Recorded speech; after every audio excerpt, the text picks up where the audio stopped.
السلام علیکم ورحمۃ اللہ تعالی وبرکاتہ۔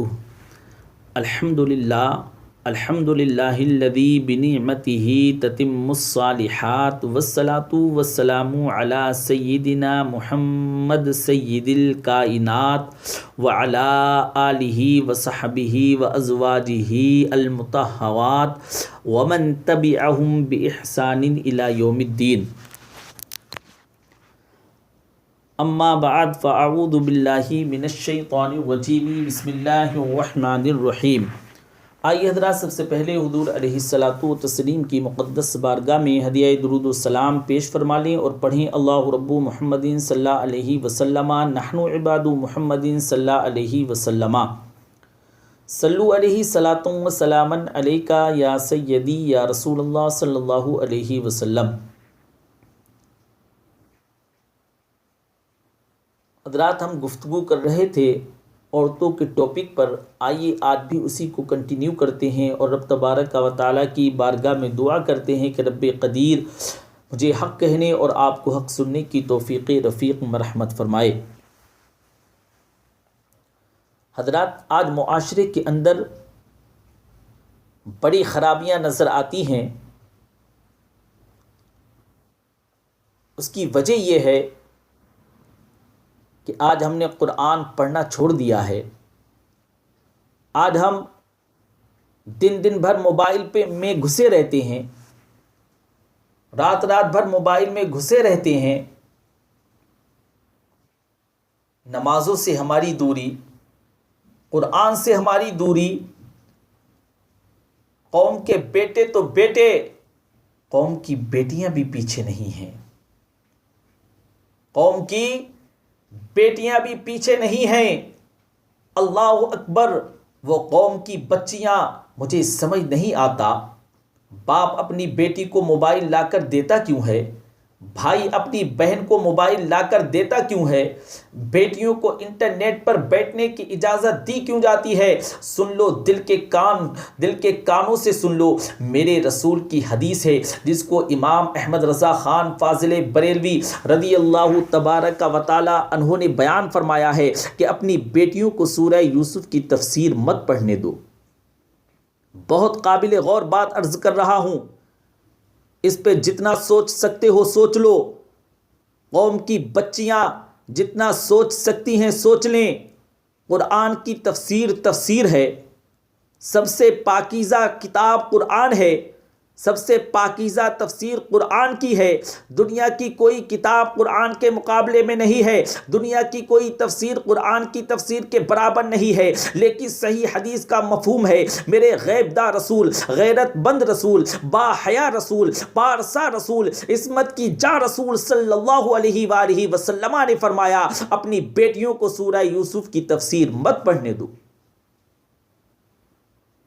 انہیں سورہ نور کی تفسیر پڑھاؤ، سورہ یوسف کی نہیں۔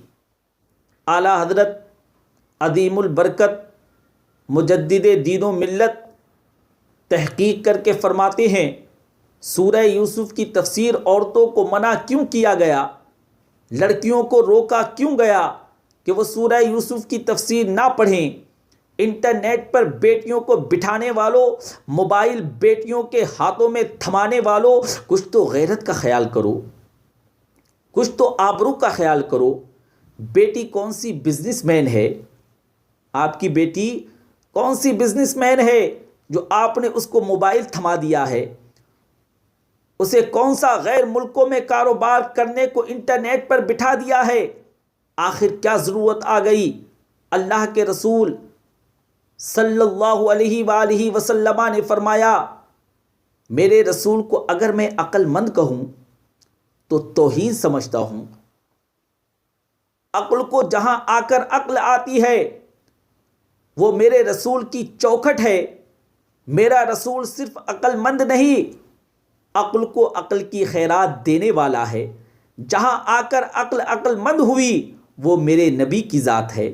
عقل جہاں سجدہ کرتی ہے وہ میرے نبی کی ذات ہے۔ آبرو کو جہاں آ کر آبرو ملتی ہے وہ میرے نبی کی ذات ہے۔ آقا کریم صلی اللہ علیہ وآلہ وسلم نے فرمایا عورتوں کو سورہ یوسف کی تفسیر مت پڑھنے دو۔ بیٹیوں کو سورہ یوسف کی تفسیر مت پڑھنے دو۔ اعلیٰ حضرت فرماتے ہیں وجہ یہ ہے کہ اس سورہ یوسف کے اندر ایک عورت کے عشق کی داستان ہے، تفسیر میں آ گئی ہے۔ ایک عورت ہے جس کی محبت کی داستان تفسیر میں آئی ہے۔ آیت کی بات نہیں کر رہا ہوں، تفسیر کی بات کر رہا ہوں۔ اور پھر اس میں عورتوں کے مکر کا ذکر ہے۔ مصر کی عورتیں وہ جنہوں نے ہاتھ کاٹ لیے، ان کے مکر کا، ان کے فریب کا ذکر ہے۔ کہیں ایسا نہ ہو کہ تفسیر میں ان عورتوں کے مکر کا ذکر پڑھ کر تمہاری بیٹیاں بھی مکر کا شکار ہو جائیں۔ اگر قرآن کی تفسیر میں عورت کا مکر ہو تو میرے رسول کریم صلی اللہ علیہ وآلہ وسلم بیٹیوں کو اس کی تفسیر پڑھنے سے منع کرتے ہیں۔ اگر قرآن کی تفسیر میں کسی بچی کے، لڑکی کے عشق کا تذکرہ ہو، میرے نبی صلی اللہ علیہ وآلہ وسلم بیٹیوں کو اس کی تفسیر پڑھنے سے منع فرماتے ہیں۔ انٹرنیٹ پر کسی زلیخا کی محبت کی داستان نہیں ہے۔ زلیخا تو بڑی پارسا تھی۔ زلیخا کی عصمت پر میرے ماں باپ کی عزت قربان، قوم کی بیٹیوں کی آبرو قربان۔ زلیخا بڑی پاک دامن عورت تھی۔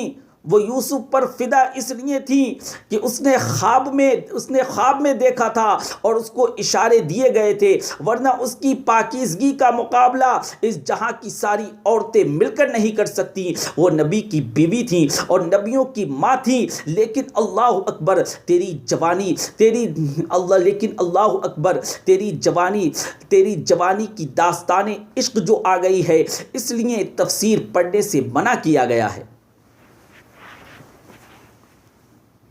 وہاں زلیخا کا ذکر نہیں ہے، وہاں زلیخا کا ذکر نہیں ہے۔ نیٹ پر تو ناچنے والی عورتوں کا ننگا ناچ ہے، ان کی عریاں تصویر ہے، زنا کے مناظر ہیں۔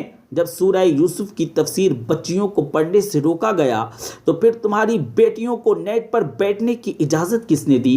آدھا گھنٹہ، ایک گھنٹہ رات دیر گئے تک اجنبی مردوں سے فون پر گفتگو کرنے کی اجازت کس نے دی؟ چھین لو بیٹیوں سے موبائل، کوئی ضرورت نہیں ہے موبائل کی۔ اپنی بیٹیوں کے ہاتھ میں موبائل کی بجائے تسبیح تھما دو، بیٹیوں کے ہاتھ میں انٹرنیٹ کی بجائے سورہ نور کی تفسیر ان کو دے دو۔ بیٹیوں کو معاذ اللہ پارکوں میں گھمانے کی اجازت دینے کی بجائے ان کو مصلی پر بٹھا دو۔ خدا کی قسم بیٹی کردار فاطمہ کی آئینے دار بنے گی اور اس سے پیدا ہونے والا بچہ ڈاکو لٹیرا زانی نہیں بنے گا، بلکہ امام حسین رضی اللہ تعالی عنہ کا کردار لے کر وہ پیدا ہوگا۔ آج ضرورت ہے کہ بیٹیوں کو پھر 1400 سال پیچھے پلٹا دیا جائے۔ جو بیٹیوں 1400 سال پیچھے پلٹ جاؤ، تمہاری زندگی بھی کامیاب ہو جائے گی، آخرت بھی کامیاب ہو جائے گی۔ حضرت طیبہ طاہرہ فاطمہ الزہرا رضی اللہ تعالی عنہا کے نقش قدم پر چلنے کی کوشش کرو، اسی میں تمہاری کامیابی ہے، اسی میں تمہاری فلاح ہے۔ اگر کامیاب ہونا چاہتی ہو تو طریقہ فاطمہ کو اپنا لو، اسی میں کامیاب ہے، دنیا میں عزت ملے گی، آخرت میں جنت ملے گی۔ رب تبارک و تعالیٰ کی بارگاہ میں دعا ہے کہ میرے اس بولنے میں جو بھی لغزش آئی ہو، اللہ کریم اپنے پیارے حبیب صلی اللہ علیہ وآلہ وسلم کے توسل اس کو معاف فرمائے اور ہم سب کو سننے سے زیادہ عمل پیرا ہونے کی توفیق رفیق مرحمت فرمائے۔ آمین بجاہ النبی الامین صلی اللہ علیہ وسلم۔